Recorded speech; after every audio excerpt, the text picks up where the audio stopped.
We know what that means. You know, I've never been a fan of U2. I don't know if I've ever even met a fan of their music. I don't think anyone has ever liked U2, and yet they are one of the most successful musical acts in the history of the world. That's because they're smart as heck. I bought a daggone iPhone one time for me and my family. No, that's a lie. My wife bought an iPhone for me and my family.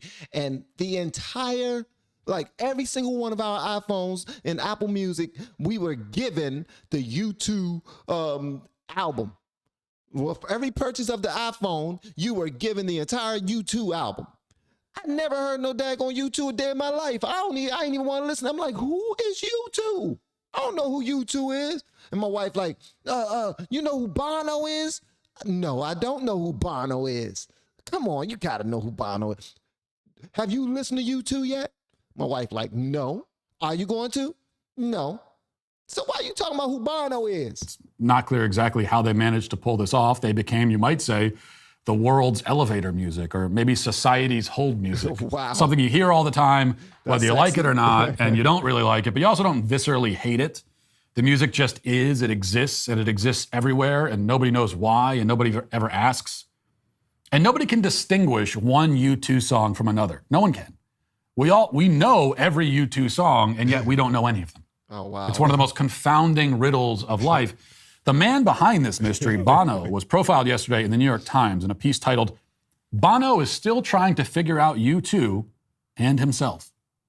It only deepens the mystery to discover that the lead singer of the band also doesn't know why it exists or why anybody likes it. As for figuring out himself, Bono is in his mid-60s now. It's probably time to start arriving at a few conclusions before it's too late. He's apparently written a memoir, which explains why he was doing the New York Times interview. I just now noticed the why you got a Matt Walsh baby behind you with a full beard. That is so dope. Most of the interview doesn't interest me, but there is one admission that did interest me. He says this, quote, "I ended up as an activist in a very different place from where I started. I thought that if we just redistributed resources, then we could solve every problem. I now know that's not true. There's a funny moment when you realize as an activist, the off-ramp out of extreme poverty is, commerce. It's entrepreneurial capitalism." Imagine that. Who could have ever guessed? It's capitalism. Now, yeah. I will say that, you know, I don't treat capitalism like a religion, as some establishment conservative types have done historically. I believe in the free market. I don't think that our free market principles, though, should preclude us from doing things like regulating big tech, holding it accountable for the ways that it censors and suppresses speech. I also don't think that defending the free market must necessarily mean that we have to be ardent defenders of behemoth transnational corporations. The relationship between government, corporations, big tech, media, the kind of systemic human centipede, as I have previously described it, is such that the phrase free market barely even applies to these institutions. They've all become like quasi-governmental institutions in their own way. Further, I don't think that being a capitalist means that we must surrender our culture to smut and filth, insisting that any effort to enforce basic standards of human decency is somehow an assault on the free market or on free speech. Right. So these are all important caveats, and perhaps caveat isn't the right word. They are more so specifications or descriptions of what I mean when I talk about capitalism. And the descriptions are important because not everyone means the same thing. In fact, Bono himself transitions immediately from admitting that capitalism is the best way out of poverty to making a sales pitch for globalization. He conflates the two, globalization and capitalism. But they're not the same thing. That is a specific sort of capitalism, the type that a left-wing multimillionaire celebrity is destined to support, but it's not the only option. And in the case of impoverished third world countries, what they need most is not globalization, but a legitimate local economy with thriving small businesses and so on. So with all that said, Bono is correct in the fundamental revelation at which he has arrived about 60 years late, that the way out of poverty is through entrepreneurial capitalism. That is true. That is true. I've been learning a great deal about that. And I will also add to that, the best way out of poverty is through the Bible. Y'all might not agree with me, but as long as you read in your Bible, you will understand how the kingdom was built and how God created everything. And he gave us a blueprint on how to create ourselves. That's why he made us creators. He made creation, he made creatures, and he made creators in his own image. And he gave us a blueprint on how to do exactly that, how to use the gifts that we were given and multiply them, how to get out there and sell your oil. It's all biblical. And a lot of people say, like Kanye West got in trouble for saying a lot of stuff about the Jewish community. And I won't even listen, I don't want nothing to do with that. But one thing he failed to leave out, he failed to mention, one thing he failed to mention when he was discussing why the Jewish community are so, have such a strong hold on different industries, financially anyway. And he was talking about the music business at that point. But he failed to mention that they really are not necessarily religious, but they follow the laws of Judaism. They actually follow those laws. And he was trying to compare us and draw a line between Jews and black people. And unfortunately, a lot of us do not follow the blueprints that's laid out in front of us. As a matter of fact, talking about wealth, talking about riches, talking about prosperity, talking about business are usually things that people who look like me and are from where I'm from don't want to talk about. Like, we would talk about different hustles and those type of things, but we won't talk about how to grow industries and how to make sure that we're teaching other people behind us how to do it, how to build families and make sure that our families are all doing the same things to grow to where we want to grow. And because whenever we have a link drop off the chain, we're not going to be nearly as strong as other people who make sure that they protect those links. So those things weren't mentioned. So I just wanted to say that. Also, no, that's pretty much it for now. He's wrong, though, that this is separate. This is somehow a separate concept from redistributing resources. And that's kind of a false choice. Because one way or another, resources are going to be, if you want to put it this way, redistributed. That's because there are finite resources available. There's a certain amount of food, a certain amount of houses, cars, certain amount of capital in the world. There are a lot of these things, and more can be produced and are produced every day, but the amount is still finite as opposed to infinite. It's just another way of saying that you can't make all of your necessities and your desired luxuries materialize out of thin air. If you want something or you need something, you have to obtain it. That's true. It must be transferred or distributed, if you like, into your possession. That's true. The only other option is to build, harvest, or hunt it yourself, but very few people in the modern world can live an entirely self-sustaining life, and it's not generally a path to prosperity. And besides, even if you go that route, you still need to obtain some of the tools necessary to do it successfully. And you need to make sure you have a customer to sell whatever your product or service is. You need to be able to provide some value to someone who could benefit from it, and you can change their lives with the skill that you've been able to, gain over the years. Right. So that's the thing too. So there's a whole lot with this. So I'm glad that he's actually discussing this. This is necessary information right here. So the question becomes not whether resources are distributed from one party to another. Everyone agrees on that. If you want to have any kind of economy, and every civilized society, and even uncivilized ones, must have economies, then that's just the nature of the beast. And broadly speaking here, simplifying to a significant extent, there are two ways of getting the resources from one party to another. Please share this with your children. That's all I got to say. Don't, you ain't even got to share it with your Facebook or on them other pages, people who aren't going to appreciate it. Usually when you share things, people don't view them. They're probably not interested in certain things you're sharing. But if you do belong to a group that trusts the things you share, make sure you share that with them. But because this right here is important information that if used correctly, or if just listened to with an open mind, objectively, they will gain something from it.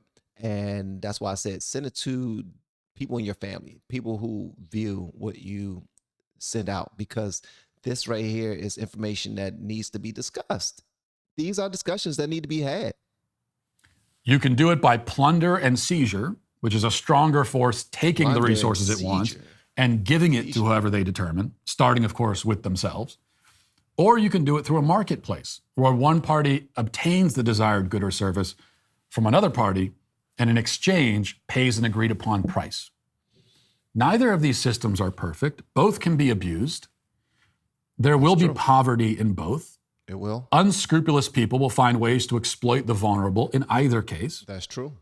But the question is, which system opens up the best path to human flourishing while offering fewer opportunities for exploitation and oppression? And the answer, as history has always shown, is the latter, the free market approach, which offers the most freedom, the most flourishing, and will be the most likely to lift people out of poverty. Yeah, I want to thank Matt Walsh for this conversation. This is pretty cool. I wasn't expecting this when he was saying, because the title of his video is called "Bono is finally waking up from his activist stupor." So he's talking about free market right now, and business is something I've been looking up for a while because I took the plunge myself. I decided to retire from my job. I was working for DOD, Department of Defense, for 17 years. 8 of those years, six of those years as a contractor. The rest of those years as a government employee. 6. I think 6. 5 or 6 of those years as a contractor. The remainder of the years as a government employee. And YouTube afforded me an opportunity to be able to do this full time. So that's what I decided to do. And, but now that I'm in this, I got to try to figure out how to be successful at it. So the type of things that I feed myself are these type of conversations about the free market and business and how to take care of your business, those type of things, and how to find an opportunity and how to, use your skills in order to level up or keep your level where it is. Those type of how to invest. You know what I mean? Taxes is definitely a big thing, but I'm glad he's speaking on this. All right, let's go back to it. The problem with the seize and plunder system, whether it's a governmental entity doing it, or pirates, or Vikings, or a rival tribe, or whoever, is that you're relying on their benevolence to identify the parties who need the resources more and then deliver it. You're also relying on their perfect wisdom to know who deserves what. You are depending on them to have God's goodness and generosity and wisdom to go along with the godlike powers that they are wielding. And that faith is always, 100% of the time, misplaced. Mm-hmm. This is why communism and socialism and all forms of governmental redistribution systems end in misery and catastrophe. One of the problems with progressives like Bono is that they don't respect or understand nature. And that applies to external nature, the planet's nature, the nature comprised of trees and oceans and clouds. It also applies to internal nature, human nature. They respect and understand that least of all. They don't understand that human beings are fallen creatures, and so all of our institutions will be at some level broken and unreliable, and so we can't give absolute power to any institution.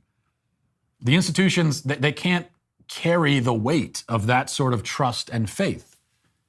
They also don't understand tendencies and trends and the ways in which historical trends can and should guide our expectations of the future. The left just doesn't understand this. Maybe I'm getting old, man, but this is good to me. This is good. Hopefully you're enjoying it too, because I don't want to be the only person. I don't want to be the only person that's over here enjoying myself. I want y'all to enjoy it as well. And I also want you to take something from it that you can pass on to someone else, even if you're past the ages of 40, 50, 60, 70. I don't care. It doesn't matter. You can still pass this information on to someone else. Even if you don't want to share it, hopefully you gain something from it that help you. That's why they keep trying to, get socialism going again and again, because no matter how much misery it accounted for in the past, it's also why on the individual level, they think that we ought to continue releasing violent criminals back into our communities. Maybe they've changed. Maybe they've been reformed, they cry. Yeah, maybe, but almost certainly not. Anything is possible, but we have to make policies and decisions based on what is probable, not what is possible. I like that. It's possible that you could jump off of a 100-story building and survive. I mean, it's possible technically. It's not impossible. It is possible, but it's certainly not probable. The probability is low enough that it's worth taking the elevator. That's smart, bro. Matt Walsh is smart. Even if that's a little bit slower. As for economic systems, a common citizen advocating for governmental control is like jumping out of that window and hoping that you're the one guy who has a positive experience with it. On the other hand, for the powerful, for the elite, socialism is not a plunge at all. It's an elevation to even greater heights, enjoyed at the expense of all those peons still lingering at ground level. Yeah. And who will soon end up lower even than that. Now, these are all points quite obvious to me and to most of you. They were not obvious to Bono until now. I'm glad that he finally got it right, sort of got it right anyway. But unfortunately, for being late to the party, I must still say that he and his music are canceled. Okay, that was petty. That was petty. That was petty, man. That's the fact that he said so for being late to the party. I still must say that he and his music are canceled. Guys, do me a favor real quick. If you're still here, make sure you go to bluemonsterprep.com and get you and your family prepared, man, with first aid kits, food, water, masks, everything. If you have a generator or you don't, make sure you get one, man. Anything can happen. Make sure you put in code LFR for free shipping all across America, and you will thank me later. I promise you. And if you don't want to thank me, that's cool. Just thank Patrick and Gina who run the place over there. Those are my friends. They run the place. They're not I didn't grow up with them. I met them through talking to you guys, and they happen to be some of the awesome people who watch this channel, and they also run this amazing company that help families all over the world stay prepared in case of any catastrophe or anything, okay? So I want y'all to check them out. And make sure you put in LFR as the promo code. And if you spend over $100, you will get probably more than $100 of free stuff from them because they are so cool. They are amazing. I need to reach out to them anyway because I was just now thinking about something. I was in my truck and I was having a conversation and I was like, let me go on bluemonsterprep.com and see if they have this item. I'm not going to tell y'all what it is. Yes, I am. It's a cooler. It's a cooler. This guy his daughter is a cheerleader. She's a freshman cheerleader, and she was cheering at homecoming with my daughter, who's a senior cheerleader, varsity cheerleader. And the gentleman is so cool, and his baby girl is adorable. And he had a Yeti cooler. He said, I could leave this bad boy outside for 3 days, and the ice still wouldn't melt.